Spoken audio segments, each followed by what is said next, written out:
के current affairs के session में हम लोग हाल ही में हुए विधानसभा चुनाव 2023 के बारे में चर्चा करेंगे, जिसमें उत्तर पूर्व भारत के 3 राज्यों में चुनाव हुए।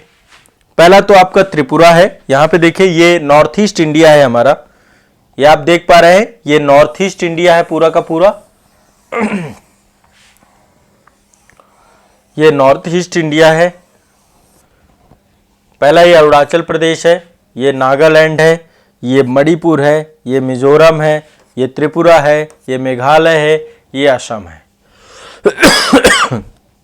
और यहां पे सिक्किम भी है, मतलब सिक्किम भी आता है आपका 7+1 में आता है ये, ठीक है, 7 सिस्टर्स बोलते हैं ना। तो अभी हाल ही में मेघालय में देखिए, मेघालय आपका नीचे तो मिजोरम है, ये है मेघालय, ठीक है, ये आपका मेघालय है, यहां पे नीचे सबसे नीचे मिजोरम है आपका, ठीक है।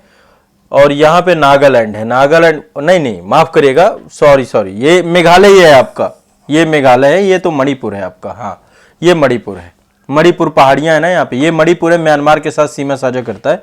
मेघालय में गारो खासी जयंतियां, ये आपकी पहाड़ियां हैं, ठीक है। हाँ यहाँ पे देख लेते हैं, ये है आपका, यहाँ पे मेघालय है भारत में, ये वाला है हिस्सा, ये आपका त्रिपुरा है, और यहाँ पे ये मिजोरम है, ऊपर मणिपुर है, यहाँ पे नागालैंड है, और ऊपर अरुणाचल प्रदेश है। इन 3 राज्यों में अभी चुनाव हुए थे। चुनाव को लेकर के कुछ जानकारी हम यहाँ पे डिस्कस कर लेते हैं। देखिए, मतदान की तिथि तो आपकी 27 फरवरी की थी, और 27 फरवरी को मतदान हुआ था मेघालय और नागालैंड में, और त्रिपुरा में हुआ था 16 फरवरी को। कब हुआ था? 16 फरवरी को हुआ था, ध्यान रखना है। और इसकी चुनाव परिणाम आपका 2 मार्च को आया था, इसका चुनाव परिणाम। तो अभी हाल ही में हुए चुनाव है, इनसे प्रश्न आ सकता है, पूछा जा सकता है। सबसे पहली चीज, एक चीज सीख लीजिए, इनमें सीटें कितनी कितनी है। मेघालय में 60, नागालैंड में 60 और त्रिपुरा में 60 सीटों से कई बार क्वेश्चन पूछ देता है। तो तीनों में पहली बात 60 सीटें हैं।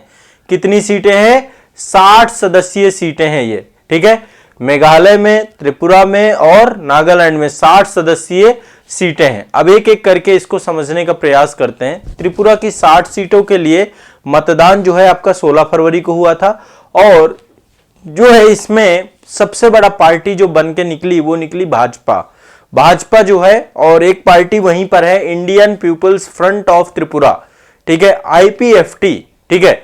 ये इन दोनों ने भाजपा की लगभग 32 सीटें थी, ठीक है, और भाजपा की 32 के साथ साथ जो है IPFT की 1 सीट के साथ 33 सीटों के साथ इन्होंने क्या किया? सरकार बनाया। तो बहुमत में इसमें भाजपा रही। कौन रहा बहुमत में? भाजपा। तो यहां पर भी भाजपा की सरकार है, ठीक है, यहां पे क्या है? भाजपा की सरकार।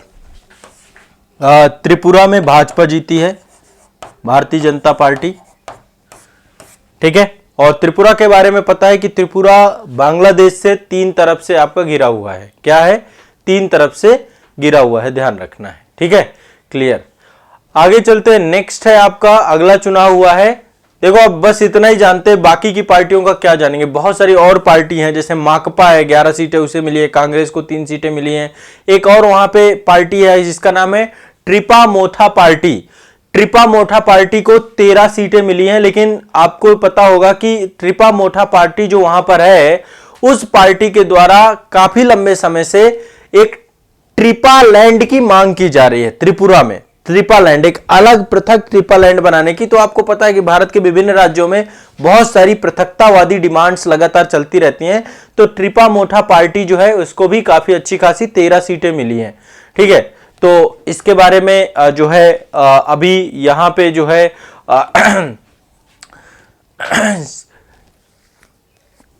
ठीक है, चलिए अब अगला चलते हैं नागालैंड में। पहला तो हो गया आपका त्रिपुरा, और यहां पे त्रिपुरा में जो है मणिक साहा जो है मुख्यमंत्री बनेंगे यहां के। तो एक तो हो गई त्रिपुरा की बात। अगली बात है नागालैंड की। नागालैंड में जो चुनाव की डेट है वो 27 फरवरी की थी, ठीक है। त्रिपुरा में 16 फरवरी, 27 फरवरी को नागालैंड में चुनाव हुए थे। अब नागालैंड में सबसे पहले समझिएगा सीटें 60 हैं, लेकिन इसमें भाजपा के एक सदस्य थे जो निर्विरोध चुन लिए गए थे, मतलब उनके खिलाफ कोई भी पर्सन नहीं खड़ा था। तो निर्विरोध चुन लेने के कारण से 59 सीटों पर क्या हुआ? मतदान हुआ, 59 सीटों के लिए मतदान कराया गया। और यहां पर भी फिर से एक बार भाजपा और एनडीपीपी करके एक पार्टी आपकी, इनका गठबंधन हुआ। एनडीपीपी का मतलब है नेशनल डेमोक्रेटिक प्रोग्रेसिव पार्टी, ठीक है। तो इन दोनों ने जो है एक बार फिर से जो है गठबंधन बना के सरकार को जीता है। तो यहां पे एनडीपीपी की 25 सीटें आई हैं, भाजपा की 12 सीटें आई हैं, ठीक है। तो सबसे बड़ी पार्टी यहां पे जो बन के निकली है नागालैंड में, उसका नाम है national democratic progressive party, NDPP, ठीक है। नागालैंड में जो सबसे बड़ी पार्टी है, देखिए त्रिपुरा में सबसे बड़ी पार्टी बीजेपी थी, 32 सीटें, और यहां पे नागालैंड में सबसे बड़ी पार्टी है एनडीपीपी। एनडीपीपी ध्यान रखना है, national democratic progressive party, plus 25 सीटें इनकी हैं, और साथ में जो है भाजपा की जो है, जो बीजेपी है, उसकी 12 सीटें हैं। इस तरीके से 37 सीटों के साथ साथ इन्होंने गठबंधन सरकार बनाई है। तो त्रिपुरा में भी वैसे बीजेपी बहुमत में रही है, ठीक है, वहां पे जो है इन्होंने सरकार बनाई है, ये ध्यान रखना है। तो एक दूसरा ये हो गया आपका, ठीक है, क्लियर है, स्पष्ट है। अब आगे चलते हैं, नेक्स्ट है आपका, अगला है मेघालय की। मेघालय की स्थिति क्या रही है? तो मेघालय में आपको बता दूं, यहां भी 60 सीटें हैं, लेकिन मतदान 59 सीटों में ही करवाया गया था, क्योंकि एक जो है विधानसभा सीट पर एक प्रत्याशी की मृत्यु हो गई थी, जिस कारण से वहां पे चुनाव नहीं करवाया गया। तो मेघालय की 59 सीटों के लिए चुनाव जो है 27 फरवरी को करवाया गया था। एक उम्मीदवार के निधन के कारण से मतदान नहीं कराया गया था, ठीक है।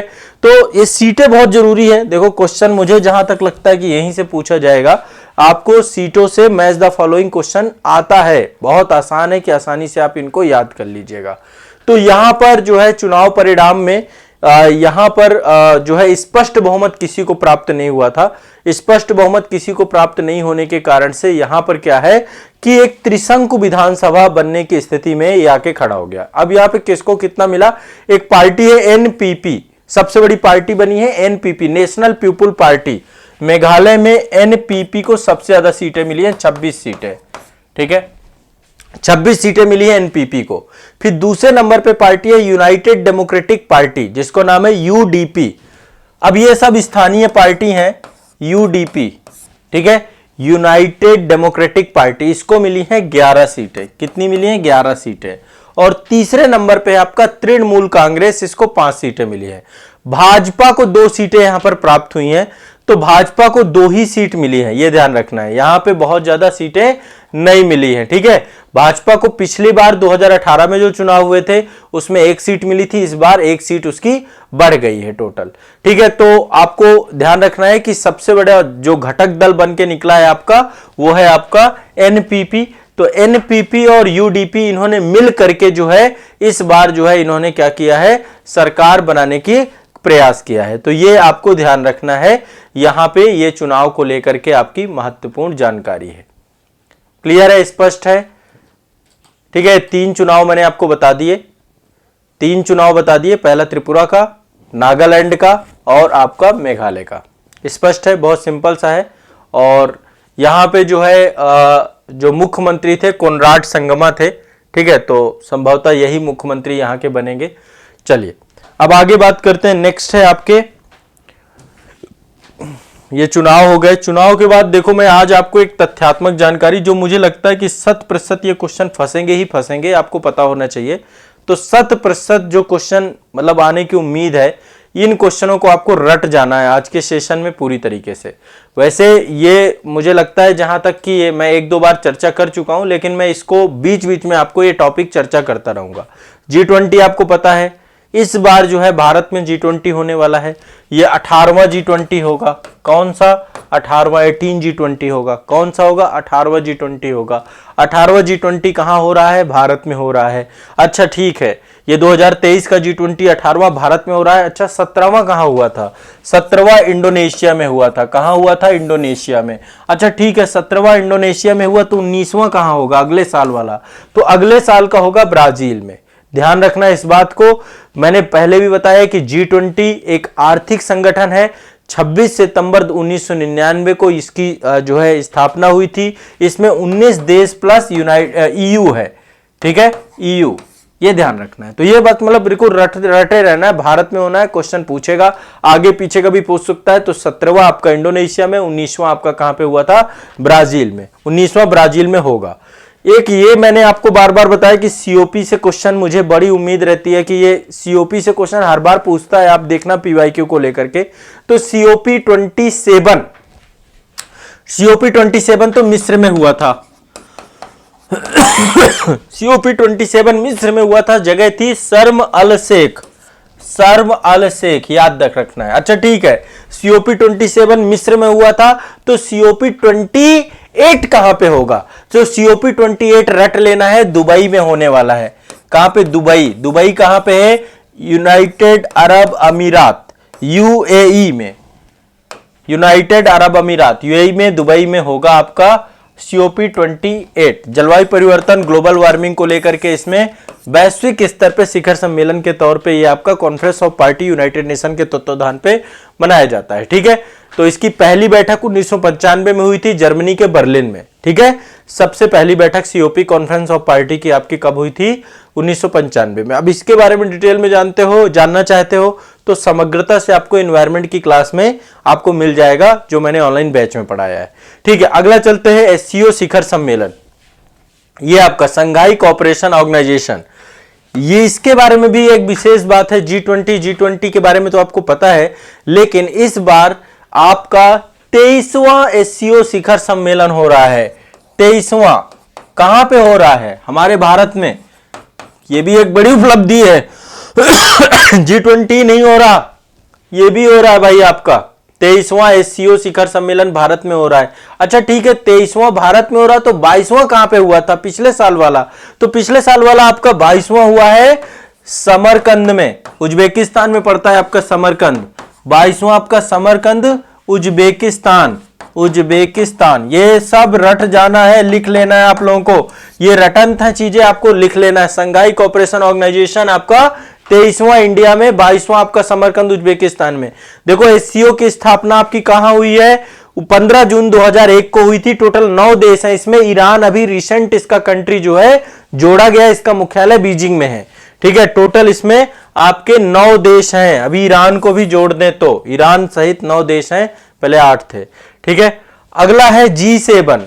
G7 आपका कहां होने वाला है? G7 को लेकर के भी क्वेश्चन पूछता है। तो 49वां G7 शिखर सम्मेलन, 49वां G7 शिखर सम्मेलन आपका इस साल होना है जापान में। कहां होना है? जापान में, जापान में। अच्छा ठीक है, 49वां जापान में होना है 2023 में। तो 2022 वाला 48वां कहां हुआ था? 48वां हुआ था जर्मनी में। कहां हुआ था? जर्मनी में, रट जाना है इसको। 48वां अच्छा जर्मनी में हुआ था। 49वां इस साल जापान में होगा। तो 50वां कहां पे होगा? तो 50वें को भी रट जाओ, 50वां इटली में होगा। 50वां आपका इटली में होगा। ये बस इतने ही, इतना, इसमें और ज्यादा कुछ समझने की जरूरत नहीं है, बाकी वो फिर मेंस ओरिएंटेड चीजें हैं। ये आपको कम से कम इनके आयोजन को लेकर के प्रश्न पूछता है, वो आपको पता होना चाहिए। बाकी डिटेल में आईआर की क्लास में इन सब के बारे में मैंने बताया है, कितने सदस्य देश हैं, क्या उद्देश्य है, क्या क्या चीजें आपकी होती रहती हैं। ठीक है, बाकी इनके बारे में जब सम्मेलन होगा उसमें कुछ विशेषताएं होंगी, वो मैं चर्चा कर दूंगा, लेकिन आपको इतना रट जाना है। इसके बाद एक आसियान है आपका संस्था। ये देखिए आसियान में 10 कंट्री हैं आपकी। अभी 11वां कंट्री तिमोर लेस्ते भी इसके साथ जुड़ेगा, लेकिन अभी 10 कंट्री हैं आसियान में, जो भारत के पड़ोसी देशों में से एक विस्तारित पड़ोस में भी आता है आपका, भारत का पड़ोस है ये। तो ये आपका जो है इसमें आसियान सम्मेलन 42वां और 43वां, ठीक है, ये एक साथ ही होगा आपका। 42वां और 43वां आसियान शिखर सम्मेलन 2023 कहां होने वाला है? इंडोनेशिया में। कहां होगा आपका? इंडोनेशिया में। ये आपके इंडोनेशियाई द्वीप हैं सारे के सारे। ये देखिए पूरा इंडोनेशिया है। इंडोनेशिया बहुत बड़ा है, ये पूरा इंडोनेशिया है, बड़ा फैले हुए हैं द्वीप यहाँ पे। ठीक है, तो ये ध्यान रखिएगा। 42वां और 43वां आसियान शिखर सम्मेलन 2023 इंडोनेशिया। अभी इनमें 11वां सदस्य भी जुड़ेगा, तिमोर लेस्ते, वो भी आपको ध्यान रखना है, वो भी एक द्वीपीय देश है। इसके बाद अच्छा 42वां और 43वां इंडोनेशिया में होने वाला है। इससे पहले वाला कब हुआ था? 40वां और 41वां, वो कंबोडिया में हुआ था। कहाँ हुआ था? कंबोडिया में। ये है कंबोडिया आपका, यहाँ पे देखिए ये भारत के पड़ोसी में म्यांमार है, इधर थाईलैंड है, लाओस, कंबोडिया, वियतनाम, ये कंट्रीज हैं आपके दक्षिण चीन सागर वाला जो क्षेत्र है वहां से जुड़े हुए हैं। ठीक है, तो ये आपका जो है आसियान से जुड़े हुए सम्मेलन थे। इसके बाद देखिए ये नाटो भी आपका चर्चा वाली चीज है, हमेशा चर्चा होती रहती है। 1 साल पूरे हो गए, 1 साल से ज्यादा समय हो गया, रसिया यूक्रेन वार अभी भी चल रहा है, दोनों युद्ध विराम की स्थिति में नहीं है, पागलपन चढ़ा रखा है इस संस्था ने। और ये संस्था मुझे जहां तक लगता है कि इस समय वैश्विक अशांति के लिए सबसे कारक संस्था में से एक है नाटो। ये सबसे अप्रासंगिक संस्था होनी चाहिए, इसको समाप्त कर देना चाहिए। अमेरिका के द्वारा पूरे विश्व को अशांत करने के उद्देश्य से संगठन को बहुत कारगर तरीके से चलाया जाता है। तो नाटो का भी शिखर सम्मेलन होता रहता है। 33वां नाटो शिखर सम्मेलन होने वाला है लिथुआनिया में, और बहुत महत्वपूर्ण होगा ये, क्योंकि जिस तरीके से आपका लिथुआनिया भी बॉर्डर साझा करता है, पहले यूएसएसआर का हिस्सा होता था। एस्टोनिया, लिथुआनिया और लाटविया, इनको बाल्टिक राज्य कहते हैं। क्या बोलते हैं? एस्टोनिया, लाटविया और लिथुआनिया, ये बाल्टिक राज्य हैं। वहीं पे बाल्टिक सागर है, उसी के साथ सीमा साझा करते हैं। तो ध्यान रखना, 33वां नाटो शिखर सम्मेलन, 33वां नाटो शिखर सम्मेलन कहां पे हुआ है आपका? 33वां नाटो शिखर सम्मेलन होगा लिथुआनिया में। 32वां कहां हुआ था? 32वां मैड्रिड स्पेन में हुआ था। 32वां आपका मैड्रिड स्पेन में हुआ था। बाकी आप सब जानते हो इसकी स्थापना जो है कोल्ड वार के दौरान 1949 में हुई थी। टोटल 30 देश हैं इसमें। इसका मुख्यालय ब्रुसेल्स में है, बेल्जियम में इसका मुख्यालय है। कहां पे इसका मुख्यालय? बेल्जियम, ब्रुसेल्स में इसका मुख्यालय है। एक और है आपको भारत के द्वारा इस संगठन को बनाया गया नॉन अलाइनमेंट मूवमेंट, नैम। ये भारत की विदेश नीति की देन है ना। गुट निरपेक्ष आंदोलन के बारे में आप सबको पता होगा। तो 19वां गुट निरपेक्ष शिखर सम्मेलन होने वाला है। 19वां गुट निरपेक्ष शिखर सम्मेलन होने वाला है युगांडा में। कहां होने वाला है? युगांडा में। युगांडा 2023 में हो रहा है ये आपका। 19वां वाला 2023 में हो रहा है। इससे पहले 2019 में हुआ था आपका 18वां 2019 में हुआ था। रेगुलर नहीं रहता ये, ठीक है। और 19 में जो हुआ था 18वां, ये आपका अजरबैजान की राजधानी बाकू में हुआ था। 1961 में इसको बनाया गया था। और टोटल 120 देश हैं। ये वो देश हैं जो कि नव स्वतंत्र हुए और कभी औपनिवेशिक शोषण के जो है शिकार रहे। ये भी आपको याद रखना है। क्लियर है? देखो बहुत महत्वपूर्ण चीज है, बता रहा हूं ये सब, देखो रट जाना है आपको। ठीक है, चलो अगला है चोगम। ये कॉमनवेल्थ कंट्रीज जो है आपका, उनका जो है आपका ये शिखर सम्मेलन होता रहता है। तो चोगम जो आपका है 27वां चोगम होना है। कॉमनवेल्थ कंट्रीज जो है उनका ये 27वां शिखर सम्मेलन है। 27वां शिखर सम्मेलन, 27वां शिखर सम्मेलन, 27वां चोगम शिखर सम्मेलन। ठीक है, ये आपका जो है 2024 में होगा। कब होगा? 2024। हर 2 साल में होता है आपका। ये होगा समोआ में। कहां होगा? समोआ में होगा। इससे पहले 2022 में जो हुआ था वो रवांडा में हुआ था। कहां हुआ था? रवांडा में। 2022 वाला रवांडा में हुआ था, रवांडा में। तो ये थोड़ा सा रट लेना है। 27वां चोगम आपका कहां? 2024 में होगा, समोआ में। और 26वां आपका कहां होगा? रवांडा में। ठीक है, इसकी स्थापना 1926 में की गई थी, 1926 में। अल्टीमेट गोल यही था कि जो ब्रिटेन के उपनिवेश हैं उनको एक मंच पे रखा जाए। टोटल इसमें 56 देश हैं। इसका मुख्यालय लंदन में है और ब्रिटेन की महारानी जो है इसको लीड करती है हमेशा। वही जो है इसकी मुखिया के तौर पे कॉमनवेल्थ कंट्रीज की रहती हैं। ठीक है, एक ये आपका संगठन है। ठीक है, ब्रिक्स के बारे में सभी जानते हैं। विश्व की ये डेवलप्ड इकोनॉमी, डेवलपिंग इकोनॉमी है, सबसे बड़ी डेवलपिंग इकोनॉमी। इसमें ब्राजील है, रसिया है, इंडिया है, चाइना है, दक्षिणी अफ्रीका है। ठीक है, तो इसका भी शिखर सम्मेलन होता है आपका। 15वां शिखर सम्मेलन है इस साल। 15वां शिखर सम्मेलन ब्रिक्स का कहां है? दक्षिणी अमेरिका में। कहां पे है? 15वां शिखर सम्मेलन आपका दक्षिणी अमेरिका में 15वां है। कहां है? 15वां। इससे पहले जो 14वां हुआ था वो चीन में हुआ था। 14 आपका चीन में हुआ था। तो चाइना में आपका 14वां शिखर सम्मेलन है। क्या है? ये 2009 में बना था। टोटल 5 देश हैं इसमें। इसका मुख्यालय संघाई में है। क्या है? 5 देश है, मुख्यालय संघाई में। इतने रट लो, पहले इतने रट लो। आज देखो काफी सारे बता दिए। ये बहुत जरूरी चीज थी और ये इसलिए जरूरी है क्योंकि ये मुख्यालय वगैरह यही इन्हीं सबसे क्वेश्चन पूछ लेता है। इनसे पूछ लेता है कि कब आयोजित होना है, कब कौन सा आयोजित होना है। तो अब रट जाओ। लिख लिया ना सभी ने? लिख लिया कि नहीं लिख लिया? अच्छा पेन थोड़ा पतला कर लिया जाए, ठीक है चलो। ये रट जाना है। और सेशन को यदि जो लोग पहले तो लिख लो, टाइम बचेगा आपका बाद में रिवीजन करते समय। ये रट ले, रट के जाना है, एक दो क्वेश्चन पक्के हैं आपके। अब देखो एक ये पहली बार, अब आपको पता है कि क्रिकेट का खुमार सबको, आईपीएल चालू हो गया। आईपीएल के ही तर्ज पे वो डब्ल्यूपीएल चालू हुआ है। क्या चालू हुआ है? डब्ल्यूपीएल, प्रथम महिला प्रीमियर लीग, ठीक है। प्रथम महिला वुमेन्स प्रीमियर लीग हुई है, टाटा के द्वारा स्पॉन्सर्ड थी है आपकी, ठीक है। तो इसका आयोजन जो है, सभी मैच कहां पे हुए हैं? एक ही जगह पे हुए हैं, महाराष्ट्र में, ठीक है। अब ये एक तरीके से देखिए एक नया ईरा है क्रिकेट का, जिसमें कमर्शियल क्रिकेट चल रहा है आपका पूरी तरीके से। तो आयोजन इसका, सभी मैच, बहुत ये गुड न्यूज है भारत में मैच है। ये महिला सशक्तिकरण की दिशा में एक नया प्रयास है और महिलाओं के लिए ज्यादा अवसर विकसित करेगा। महिलाओं को जो है ज्यादा मौका मिल पाएंगे इसके माध्यम से। तो सभी मैच महाराष्ट्र में हुए हैं। विजेता इस बार हुई है मुंबई इंडियंस, ठीक है, जिसकी कप्तान थी हरमनप्रीत कौर। क्वेश्चन पूछा जा सकता है, इसलिए इसको थोड़ा सा रट जाना, ठीक है। विजेता हुई है मुंबई इंडियंस। मुंबई इंडियंस, ये मुंबई इंडियंस आईपीएल, देखो मेल की अलग है, वुमेन्स की अलग है, ठीक है। तो मेंस अलग है, वुमेन्स अलग है, ठीक है। इंडियन, मुंबई इंडियन जो है आपकी जीती है इस बार, विजेता रही है। उप विजेता दिल्ली कैपिटल्स थी, उप विजेता दिल्ली कैपिटल्स थी, जिसकी कप्तान मेग लैनिंग्स थी। मेग लैनिंग्स जो है आपकी दिल्ली कैपिटल्स की थी और मुंबई इंडियंस की कप्तान हरमनप्रीत कौर, ठीक है। इंडियन क्रिकेट टीम में है ये वुमेन्स कैप्टन। तो ये हरमनप्रीत कौर के द्वारा ही जो है मुंबई इंडियंस को जो है जिताया गया, इन्हीं की कप्तानी में, ध्यान रखिएगा।